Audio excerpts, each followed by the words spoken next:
YouTube, what is going on, guys? Welcome back to another video. Today I got another scary time for you. Let's go ahead and jump into this video.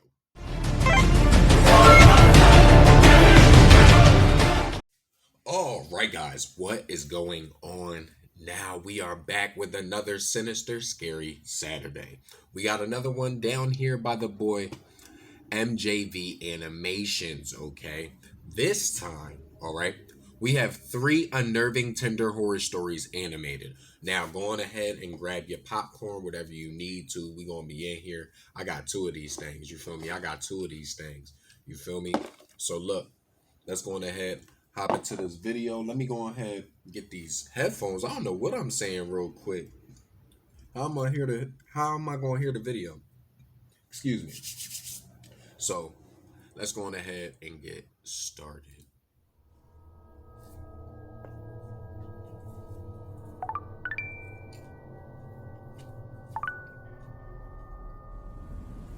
My girlfriend left me 2 weeks before this. I know 2 weeks is not long enough to fully process a breakup and start using Tinder, but I was desperate. Within a few days, I had 2 girls I was talking to regularly. I asked them both out on a date for separate days, hoping one of them would be a good match for me. Unfortunately, the first one ghosted me though, so I was left with just the one, making me even more desperate. In her picture, she seemed like my perfect type. Blonde hair, blue eyes, and just really attractive. Her personality, however, left much to be desired, at least over text. She was bland and bad at conversation, but some people are just better in person, so I figured I'd give it a shot and continue with the date. I decided on a cheap restaurant that she agreed was close enough to her. On the night of the date, I got ready and drove down, then texted her that I was there and stood out in front of the restaurant. I was 5 minutes early, so I wasn't expecting her to show up right away, but after waiting for 20 minutes, I tried calling her. The phone rang for a few, then she answered. "Hey, where are you? I'm right outside the place." I said. I waited a few seconds. "Hello?" She hung up without saying a word. Great, another girl ghosted me. Yeah, bro, I was embarrassed and annoyed. I got back in my car and drove home. I made myself a bowl of cereal, then chilled on the couch and tried to forget about life for a while. I passed out around 8, still on the couch. When I woke up, I reached for my phone to check the time, but I couldn't find it. What? I opened my eyes a bit wider and sat up, still searching for my phone. During my search, I caught something in the corner of my eye. My back door was slightly open. No Just way. barely, not even enough to see through the crack between the door, but open slightly enough so that it wasn't even with the wall. Nah, bro. Kind of like someone had pulled it partially closed so that it wouldn't make the click sound. I stood still, looking around. Everything felt like it became so quiet. I took one last quick search for my phone, then gave up and walked over to the back door. It was just as I'd said, barely not closed. Nah. I always kept every door locked, so this was a terrifying thing to see after napping just a few feet away. I thought maybe when the intruder saw me on the couch, they must have just left, but then I started thinking about my phone being gone. Yeah, What bro. if they'd stolen my phone? They would have had to be right in front of me, just inches away, probably watching me sleep. A shiver ran through my body. Yo. These thoughts were just making me more scared. I pushed the door shut and locked it, praying that whoever it was had already left. I then walked around the first floor, checking the rooms, but not finding anything worth noting. Then I went upstairs, which for some reason had me more scared. I walked down the hallway, looking in each room before I got to my bedroom. I looked around the room, under the bed, everywhere. No signs of anyone. I stepped back into the hall, closing the door. I just thought to myself how creepy this was and tried to think of the best way to contact the police without my phone. But then I heard something. Yeah, bro. No, no, no, no, Quiet, no, no, no, no, no, soft no, no. breathing echoing inside the closet behind me. I froze. The longer I stood there, the more horrified I was. Nah, I bro. ran for the stairs and went out the front door. There was a gas station at the end of the block, so I ran all the way there and got them to call the police. By the time everything was settled, nobody was in my home anymore. My phone was still missing, but that was the only thing that was gone. My account was backed up though, so it wasn't too hard to get a new phone and transfer all my apps and data. A few weeks later though, I went back on Tinder, and that's when I started putting pieces together. The girl that ghosted me and creepily answered my phone call no longer existed. I thought that it would actually be possible for them to have gone to the restaurant, but instead of meeting me, followed me home. As for why they took my phone, I'm not sure. The only reason I can really think of is so that I couldn't call the police or show them their account. There's still a lot that doesn't make sense though, like why they only took my phone, and what they were doing in my house while I was sleeping.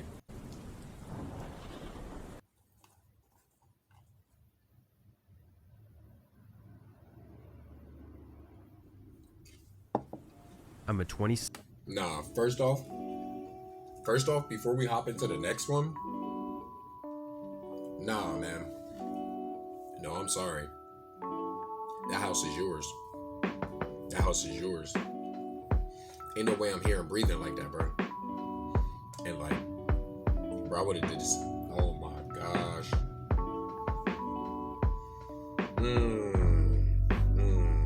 It's that moment you gotta take a look around your crib real quick.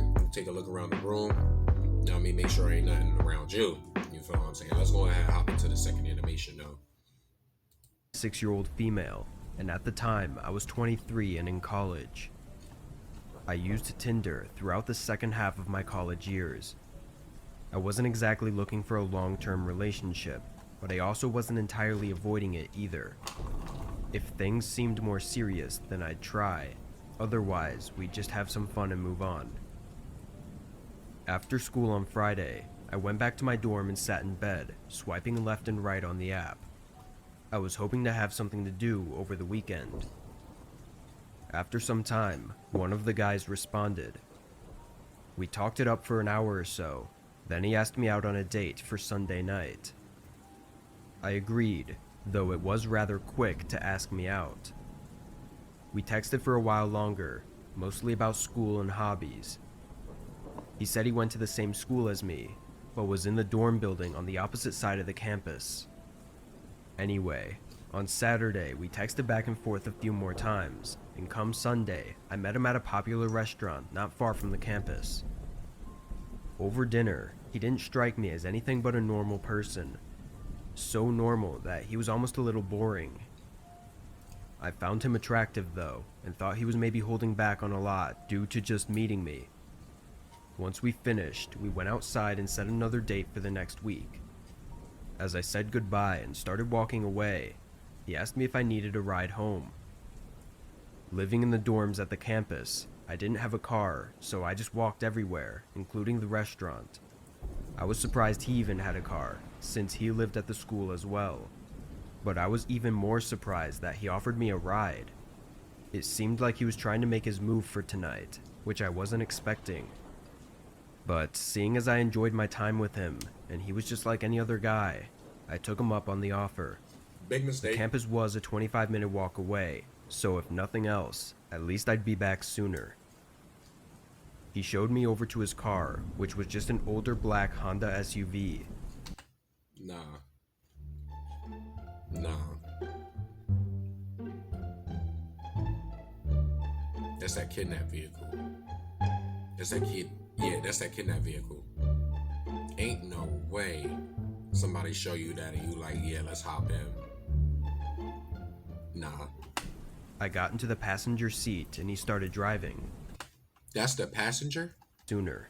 Hold on. That's He the showed me passenger? over to his car, which was just an older black Honda SUV. That's the passenger?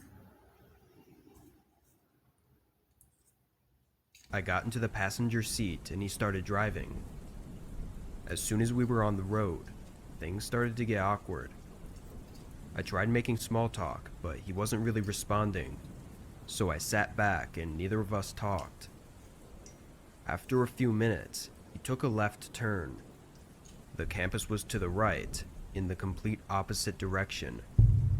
I felt a lump in my throat and my body got stiff. Yeah. That feeling of something awful about to happen had fallen over me. Oh, yeah. Hey, I think you missed the turn.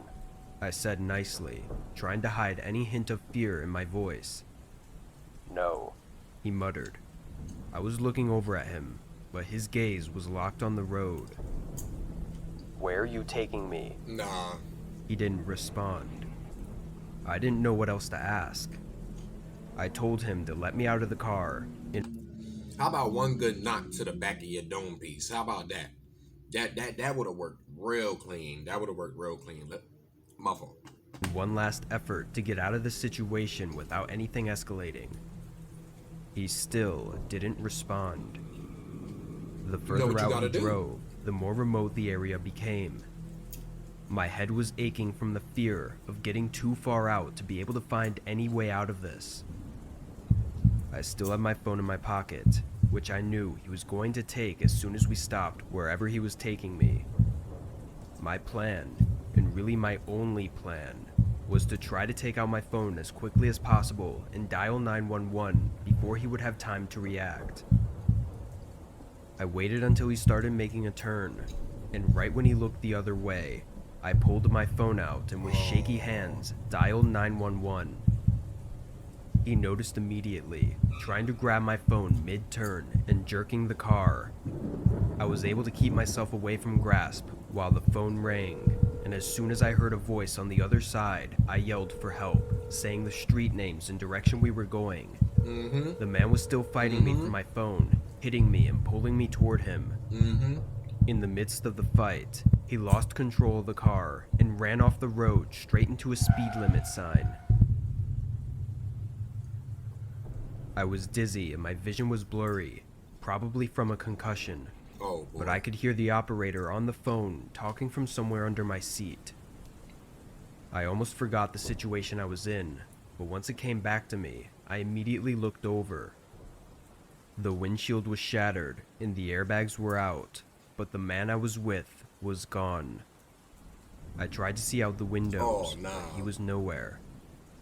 I didn't even remember seeing the windshield shatter or the airbags go off, so I might have even been unconscious for a few seconds or minutes without knowing it. I searched for my phone, telling the operator what happened and that I was okay. Officers came soon after. Okay, cool.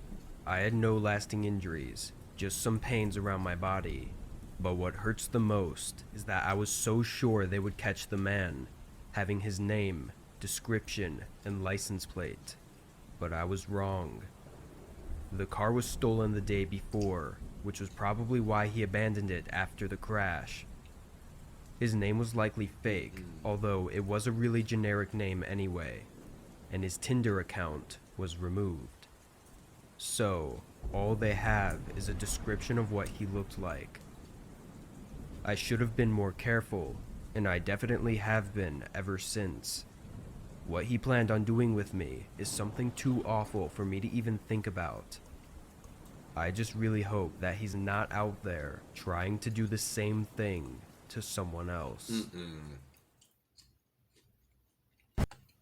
No way.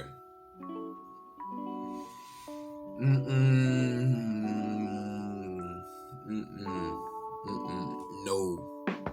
Nah, boy, would've got boop, yeah, boop. I'm sorry, that's just what would've happened. Let's hop into this next animation, though. I met a man who I'll name as John on Tinder. He was kind and well-spoken, and we had gone on 4 or 5 dates before he invited me over to his home. Okay.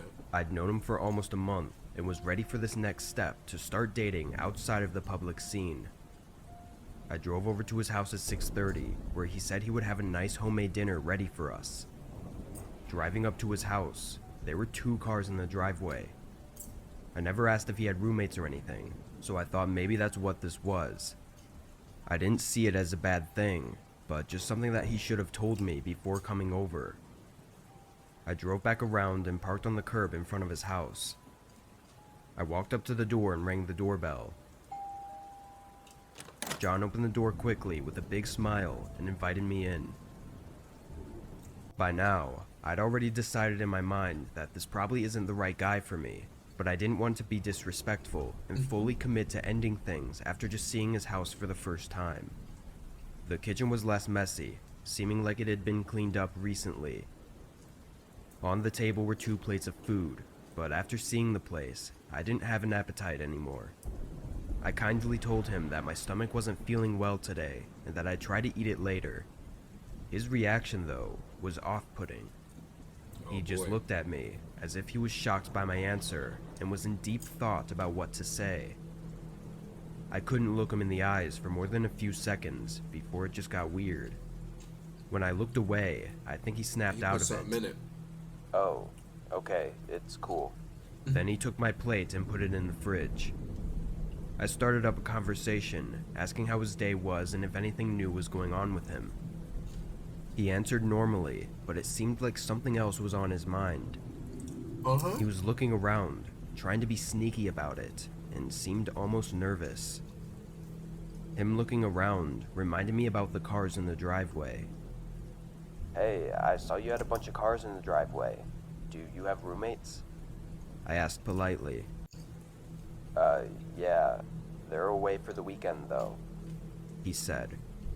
Then he got up and excused himself, saying he had to take a call, and walked back toward the living room. The way he was acting was nothing like before. I didn't like it at all. I heard him softly talking on the phone for 30 seconds. Then he came back and set his phone down on the table. Sorry, he said, sitting down. I smiled, but it was getting hard to fake it. I didn't really feel safe or comfortable in his house, so I knew I needed to leave. He was looking around again, and I was just trying to get the courage to tell him that I was going to go. Until a thump came from upstairs.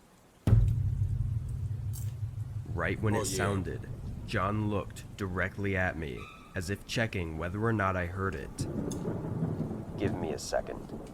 He got up and quickly walked up the stairs, and just a moment later, his phone that was still sitting on the table lit up.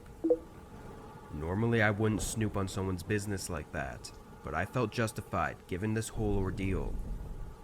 I stood up and leaned over, seeing it was a text from a number that wasn't saved as a name. The text was short, reading, "Do you have her yet?" I stood there in a panic for a second, trying to wrap my head around the text, before I heard footsteps coming back down the stairs. You should have been gone. I sprinted out the front door, as footsteps were quickly coming behind me from inside the house. I got in my car and floored it out of the neighborhood. I took some time to calm down as I sat in my car in my driveway. Then I called the police. I didn't know if there was something going on or not, but I don't feel like I was in the wrong for believing there was. Why would he lie about nobody being home? And what was that text supposed to mean? It all added up in my mind. But the police questioned John, along with his roommate that was upstairs. They even allowed the officers to do a quick search of the home, but they found nothing pointing to any bad intentions. The officers sympathized, saying they understood my concerns and that they would have felt the same, but there just wasn't anything else they could do. So now I'm left to just hope that I took it all the wrong way, and there was nothing else going on. Just a simple lie he told, and a strange message that meant nothing. Hold on, first of all. Nah, bro. Then you gonna try to convince yourself that, you know, all that was fake. Like that text message wasn't real. Bro, these stories, ridiculous, man. It's ridiculous. I don't know. I'm gonna keep it real with you. They're chilling. Especially when you're putting yourself in the position of the animations. It's like, dang, like, what would you really do? Like, I ain't gonna lie. I would have had to scrap, you know what I mean? Scrap a couple, you know what I mean? Get them out of here. But guys, there you have it. 3 unnerving Tinder stories animated. Guys, if you enjoyed this video, you already know what to do. You can put this popcorn down. Hover and hit that like button. Subscribe today to become part of the Soul Gang Team Nephilim. Let's get it. Tap that notification bell to know each and every single time that I'm uploading these videos, baby. And guys, remember, to be good at the game, you gotta kill with skill. And until our next nightmare, guys, I like these stories. Sinister Scary Saturday, baby.